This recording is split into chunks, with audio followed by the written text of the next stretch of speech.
जिंदगी हंसी है इससे प्यार करो, अभी है रात तो सुबह का इंतजार करो, वो पल भी आएगा जिसकी ख्वाहिश है आपको, रब पर रखो भरोसा और वक्त पर एतबार करो। नमस्कार दोस्तों, स्वागत है gk.com में। तो आज हम फिजिक्स के 30 महत्वपूर्ण प्रश्न हैं जो आपके आने वाले एग्जाम के लिए बहुत ही इंपॉर्टेंट है। सारे क्वेश्चन हमने एग्जाम रिलेवेंट लिया है, इसलिए वीडियो के अंत तक बने रहिएगा। चलिए देखते हैं।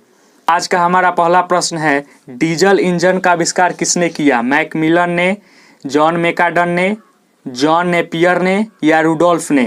तो इसका आंसर हो जाएगा ऑप्शन नंबर डी, रूडोल्फ ने। याद रखिएगा, डीजल इंजन का आविष्कार किसने किया?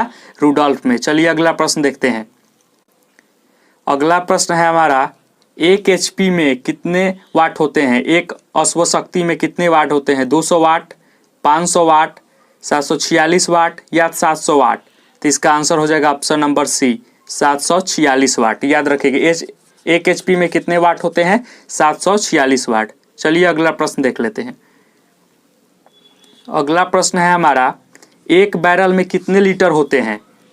159 लीटर, 169 लीटर, 149 लीटर या 109 लीटर? तो इसका आंसर हो जाएगा ऑप्शन नंबर ए, 159 लीटर। याद रखिए, एक बैरल में कितने लीटर होते हैं? 159 लीटर। याद रखिएगा। अगर चैनल पर पहली बार आए हैं तो चैनल को सब्सक्राइब करके बेल आइकन हिट कर दीजिएगा ताकि सारे वीडियो का नोटिफिकेशन आपको मिल सके। अगला प्रश्न हम देखते हैं,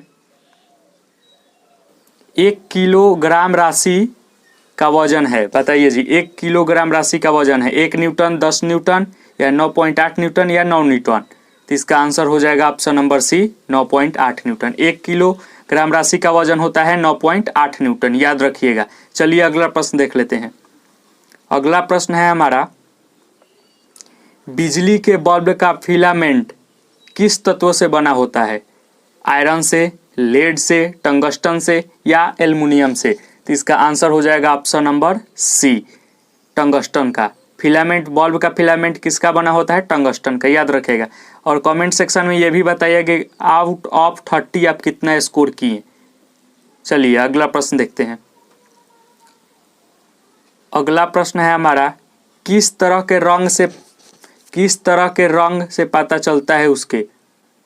किस तरह के तारे का जो रंग होता है उसे क्या पता चलता है? आकार का, भार का, ताप का या दूरी का? यहाँ पे तारा मिस टाइपिंग है। बताइए किस तरह के तारे के रंग से पता चलता है? तारे के रंग से क्या पता चलता है? आकार का, भार का, ताप का या दूरी का? तो इसका आंसर हो जाएगा ऑप्शन नंबर सी, ताप का। चलिए अगला प्रश्न देखते हैं। अगला प्रश्न है हमारा, तारे टिमटिमाते हैं अपवर्तन के कारण, परिवर्तन के कारण, ध्रुवण के कारण या प्रकीर्णन के कारण? तो इसका आंसर हो जाएगा ऑप्शन नंबर ए, अपवर्तन के कारण। याद रखिएगा, तारे क्यों टिमटिमाते हैं? अपवर्तन के कारण। चलिए अगला प्रश्न है हमारा, दूरबीन का आविष्कार किसने किया था? गुटेनबर्ग ने, ग्राहम बेल ने, एडिसन ने या गैलीलियो ने? तो इसका आंसर हो जाएगा गैलीलियो ने। याद रखिएगा। चलिए अगला प्रश्न देख लेते हैं। अगला प्रश्न है हमारा, हरी पत्तियां का पौधा लाल रोशनी में रखने पर कैसा दिखाई देता है? हरा, बैंगनी, काला या लाल? तो इसका आंसर हो जाएगा काला। याद रखिएगा। सारे क्वेश्चन हमने सिलेक्टेड लिए हैं आपके एग्जाम के पॉइंट ऑफ व्यू से, इसलिए वीडियो के अंत तक बने रहिएगा। अगला प्रश्न है हमारा, डायोप्टर किसका इकाई है? लेंस की क्षमता की, लेंस की फोकस दूरी की, प्रकाश की तीव्रता की या ध्वनि की तीव्रता की? तो इसका आंसर हो जाएगा ऑप्शन नंबर ए, लेंस की क्षमता की। याद रखिएगा, डायोप्टर किसका इकाई है? लेंस की क्षमता की। अगर फ्री में PDF पाना चाहते हैं तो टेलीग्राम पर जुड़ जाइएगा, लिंक डिस्क्रिप्शन में डाल दिए। चलिए अगला प्रश्न देखते हैं। सबसे कम तरंगदैर्घ्य वाला प्रकाश होता है लाल, पीला, नीला या बैगनी? तो इसका आंसर हो जाएगा ऑप्शन नंबर डी, बैगनी। सबसे कम तरंगदैर्घ्य वाला प्रकाश बैगनी होता है, सबसे ज्यादा लाल होता है। याद रखिएगा।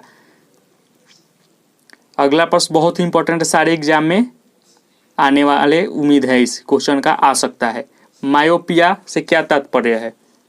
दूरदृष्टि दोष, निकट दृष्टि दोष, रतौंधी या इनमें से कोई नहीं? तो इसका आंसर हो जाएगा ऑप्शन नंबर बी, निकट दृष्टि दोष। मायोपिया का तात्पर्य निकट दृष्टि दोष से। चलिए अगला प्रश्न देखते हैं। अगला प्रश्न है हमारा, यदि वायुमंडल ना हो तो पृथ्वी से आकाश किस रंग का दिखाई देगा? काला, नीला, नारंगी या लाल? तो इसका आंसर हो जाएगा ऑप्शन नंबर ए काला। याद रखिएगा, अगर वायुमंडल ना हो तो पृथ्वी से आकाश काला रंग का दिखाई देगा। याद रखिएगा, सारे क्वेश्चन एग्जाम के पॉइंट ऑफ व्यू से बहुत इंपॉर्टेंट है, इसलिए वीडियो के अंत तक बने रहिएगा। चलिए अगला प्रश्न है हमारा, जब श्वेत प्रकाश प्रिज्म से होकर गुजरता है तो सबसे अधिक विचलन कौन सा रंग होता है? लाल का होता है, बैगनी का होता है, पीला का होता है या आसमानी का होता है? तो इसका आंसर हो जाएगा ऑप्शन नंबर बी। याद रखिएगा, बैंगनी का होता है। ये भी क्वेश्चन आपके एग्जाम में आए हुए हैं। अगला मोस्ट इंपॉर्टेंट क्वेश्चन है, सूर्योदय या सूर्यास्त के समय वायुमंडल का लाल रंग किसके कारण दिखाई देता है? प्रकाश का अपवर्तन, प्रकाश का परावर्तन, प्रकाश का परीक्षण या प्रकाश का प्रकीर्णन?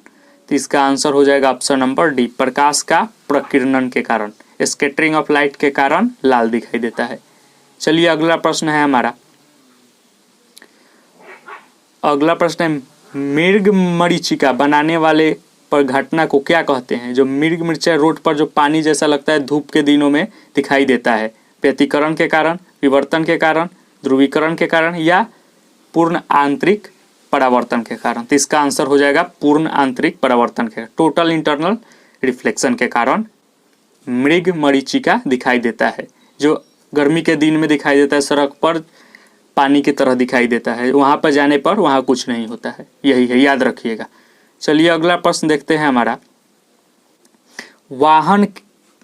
वाहन पीछे से आने वाली वस्तुओं को देखने के लिए किसका प्रयोग करती है? गाड़ी में जो बैकलाइट लगा होता है, बैक शीशा लगा होता है, उससे हम क्या देखते हैं? वो कौन सा लगा, लेंस होता है या दर्पण होता है? उत्तल लेंस या अवतल दर्पण, अवतल लेंस, उत्तल दर्पण या अवतल दर्पण? तो इसका आंसर हो जाएगा ऑप्शन नंबर सी, उत्तल दर्पण। याद रखिएगा, उत्तल दर्पण गाड़ी के साइड में लगा रहता है। अगला महत्वपूर्ण प्रश्न है, इंद्रधनुष रेनबो किस कारण से बनता है? अपवर्तन और परिक्षेपण के कारण, प्रकीर्णन और परावर्तन के कारण, विवर्तन और अपवर्तन के कारण, अपवर्तन या परावर्तन के कारण? तो इसका आंसर हो जाएगा अपवर्तन और परावर्तन के कारण। याद रखिएगा, सारे क्वेश्चन इंपॉर्टेंट हैं। चलिए अगला प्रश्न देख लेते हैं। अगला प्रश्न बहुत ही इंपॉर्टेंट है, प्रकाश तरंग किस प्रकार का तरंग है? यहाँ पे भी टाइपिंग एरर है, अनुप्रस्थ, अनुदैर्घ्य, उपरोक्त दोनों या इनमें से कोई नहीं? तो इसका आंसर हो जाएगा ऑप्शन नंबर ए, अनुप्रस्थ। चलिए अगला प्रश्न देखते हैं। अगला प्रश्न है हमारा, डॉपलर प्रभाव संबंधित है ध्वनि से, जनसंख्या से, मनोविज्ञान से या मुद्रा प्रचलन से? तो इसका आंसर हो जाएगा ऑप्शन नंबर ए। याद रखिएगा, ध्वनि से। डॉपलर प्रभाव किससे संबंधित है? ध्वनि से। याद रखिएगा, ये भी मोस्ट इंपॉर्टेंट है, बहुत एग्जाम में रिपीट हो गया है, आगे भी रिपीट होने की उम्मीद है। वायु में ध्वनि का वेग है लगभग, वायु में ध्वनि का वेग 300 मीटर पर सेकेंड, 220 मीटर पर सेकेंड, 110 मीटर पर सेकेंड या 232 मीटर पर सेकेंड? तो इसका आंसर हो जाएगा ऑप्शन नंबर ए, 300 मीटर पर सेकेंड। अगला प्रश्न है हमारा, पानी का घनत्व किस स्तर पर अधिकतम होता है? किस डिग्री पर? 0 डिग्री पर, डिग्री सेल्सियस पर, 4 डिग्री सेल्सियस पर, -4 डिग्री सेल्सियस पर या 100 डिग्री सेल्सियस पर? तो इसका आंसर हो जाएगा बी। याद रखिएगा, 4 डिग्री सेल्सियस पर पानी का घनत्व होता है, अधिकतम होता है। अगला प्रश्न है हमारा, पानी से निकालने पर सेविंग ब्रश होता है, उस बाद में आपस में सेविंग का जो ब्रश होता है वो आपस में चिपक जाते हैं, क्यों? पृष्ठ तनाव के कारण, प्रत्यास्था के कारण या घर्षण के कारण या इनमें से कोई नहीं? तो इसका आंसर हो जाएगा ऑप्शन नंबर ए, पृष्ठ तनाव के कारण आपस में चिपक जाते हैं। यह भी इंपॉर्टेंट क्वेश्चन था। चलिए अगला प्रश्न बहुत ही इंपॉर्टेंट क्वेश्चन है, जब दूध को मथा जाता है तो उसमें क्रीम किसके कारण अलग हो जाता है? अपकेंद्रीय बल के कारण, अभिकेंद्रीय बल के कारण, गुरुत्वाकर्षण बल के कारण या इनमें से कोई नहीं? तो इसका आंसर हो जाएगा अपकेंद्रीय बल के कारण होता है। याद रखिएगा। चलिए अगला प्रश्न देख लेते हैं जल्दी से। अंतरिक्ष यात्री को आकाश कैसा दिखाई देता है? काला, बैंगनी, लाल या नीला? तो ऑब्वियस सी बात है, इसका आंसर हो जाएगा काला। याद रखिएगा। अगला प्रश्न है हमारा, कौन सा तापमान सेंटीग्रेड और फ़ारेनहाइट दोनों मापक्रमों पर एक समान होता है? 40 डिग्री, 100 डिग्री, -40 डिग्री या -100 डिग्री? तो इसका आंसर हो जाएगा -40 डिग्री पर दोनों फ़ारेनहाइट और सेंटीग्रेड समान होते हैं। चलिए अगला प्रश्न देख लेते हैं। यह भी मोस्ट इंपॉर्टेंट क्वेश्चन है आपके एग्जाम के दृष्टिकोण से। वर्षा के बूंदे का गोलाकार गोल होना किसके कारण होता है? प्रत्यास्था के कारण, गुरुत्वाकर्षण के कारण, पृष्ठ तनाव के कारण या इनमें से कोई नहीं? तो इसका आंसर ये भी हो जाएगा, पृष्ठ तनाव के कारण ही वर्षा के बूंदे गोल गोल होते हैं, याद रखिएगा। चलिए अगला प्रश्न देख लेते हैं। यह भी मोस्ट इंपॉर्टेंट क्वेश्चन है, बहुत बार रिपीट हुआ है एग्जाम में और आगे भी रिपीट होने की उम्मीद है। रॉकेट के सिद्धांत कार्य करता है न्यूटन के थर्ड लॉ के साथ, न्यूटन के सेकेंड लॉ के साथ या न्यूटन के फर्स्ट लॉ के साथ? बताइए, ये तीनों लॉ है या आर्किमिडीज के सिद्धांत के साथ? तो इसका आंसर हो जाएगा option number A, third law of Newton. तीसरे न्यूटन के हिसाब पर कार्य करता है रॉकेट, याद रखिएगा। ये भी मोस्ट इंपॉर्टेंट है, बहुत एग्जाम में रिपीट हुआ है बिना ऑप्शन चेंज किए हुए, इसे ध्यान रखिएगा। निम्न में से समय का मात्रक नहीं है? प्रकाश वर्ष, चंद्रमा, अधिवर्ष या इनमें से कोई नहीं? तो इसका आंसर हो जाएगा प्रकाश वर्ष। चलिए आज का अंतिम प्रश्न देख लेते हैं।